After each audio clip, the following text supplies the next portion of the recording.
Hello folks, Red Labor here. I hope you're having a great day. Well, on this week in July of 1945, there was an interesting election that had taken place, and that was the election in Great Britain.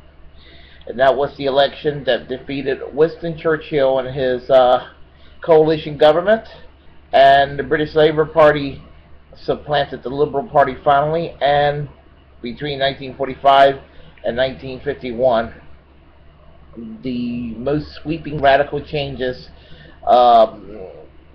that's ever taken place in Britain until the time of Margaret Thatcher, when she reversed many of those changes, transpire.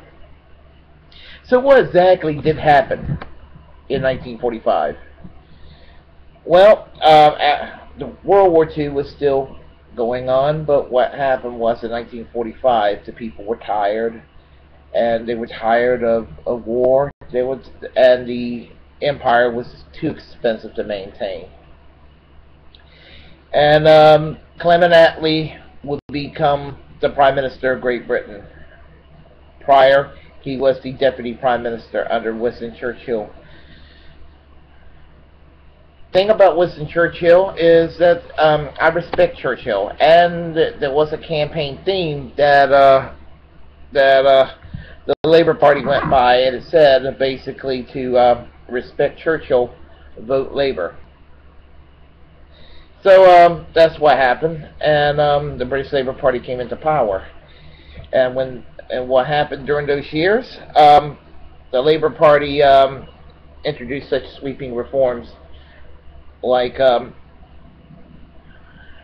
welfare state, selective nationalization of industry, trade unions grew in strength, and of course the National Health Service. These national boards that were set up for coal, iron, steel, or what have you, it was done democratically. It was purchased. Not only was it purchased, it was there was a combination of the government, of the former owners and managers, and trade unions. And these nationalized services would be called public corporations. And so what happened with these public corporations? They rebuild the infrastructure of Great Britain. You could call Great Britain's post-war reforms as FDR's New Deal with teeth. I mean, this was real reform taking place. And in July of 1948, the National Health Service, which made medical care free for 100% of the British population, it became a reality. So Great Britain was considered at one time probably the most capitalist country in the world.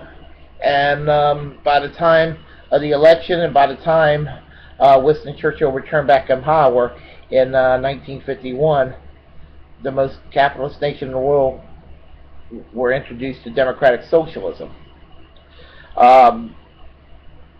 Thing about it is that when Margaret Thatcher was elected in 1979, and during her 11 years as Prime Minister, she reversed many of the measures that was introduced by the post-war government in Great Britain, and how sad it was.